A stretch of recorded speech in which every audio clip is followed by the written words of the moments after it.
ತಿರುಗುತ್ತಾ ಇದ್ದಾರೆ. ನಾವಿಲ್ಲಿ ಇವಳು 4 ಗೋಡೆ ಮಧ್ಯೆ ಕೂತು ಆಗ ನೀವು ಅನ್ಕೋಬೇಕು. ಅಲ್ಲ ಹಿಂಸೆ ಅವಳು ಅನುಭವಿಸೋದು ಅವಶ್ಯ. ಅವನು ಎಲ್ಲ ಹಿಂಸೆನ ಮರೆಸ್ತಾನೆ. ನೀವು ಹಾಗೆ ಅವಳ ಮುಂದೆ ನೀವು ಹಾಗೆ ಮಾತಾಡಬಾರ್ದು ಆಯ್ತಾ. ರಾಜರೋಷವಾಗಿ ತಿರುಗಾಡ್ಲಿಕ್ಕೆ ಆಗೋದಿಲ್ಲ ತಾಯಿ. ಶಿಕ್ಷೆಯಾಗಿ ನ್ಯಾಯ ಸಿಗಲಿ ಅಂತ ನಾನು ಅವಳ ಜೊತೆಯಲ್ಲಿ ಯಾವಾಗಲೂ ಶಕ್ತಿಯಾಗಿ ಅವಳಿಗೆ ಯಾವುದು ಥರ ಸಹಕಾರ ಬೇಕು ಅದನ್ನೆಲ್ಲ ಕೊಟ್ಟು ನಿಲ್ತೇನೆ. ನಾನು ಆಯೋಗದ ಅಧ್ಯಕ್ಷೆ ಅಂದರೆ ತಾಯಿ ಸಮಾನ.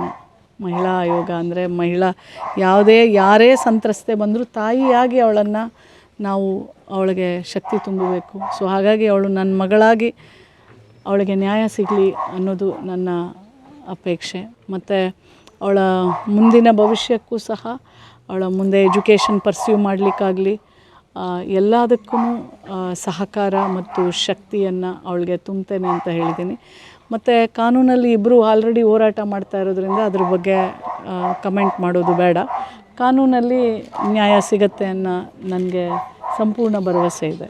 ಕಾನೂನು ಹೋರಾಟಕ್ಕೆ ಬೆಂಬಲ ನಡೀತಾ ಇದೆಯಲ್ಲ, ಇನ್ನು ಬೆಂಬಲ ಏನಿದೆ? ಕಾನೂನು ಪ್ರಕಾರ ಹೋರಾಟ ನಡೀತಾ ಇದೆ. 100% ಆಯೋಗ ಅಂದರೆ ಕಮಿಷನ್ ಅಂದರೆ ಕಾನೂನಿನ ಒಂದು ಅಂಗ. ಸೊ ಕಾನೂನು ಪ್ರಕಾರ ಹೋರಾಟ ಮಾಡ್ತಾ ಇರೋ ಮಗಳಿಗೆ ಖಂಡಿತವಾಗ್ಲೂ ನಾವು ಅವಳ ಪರ ಇರ್ತೇವೆ. Thank you.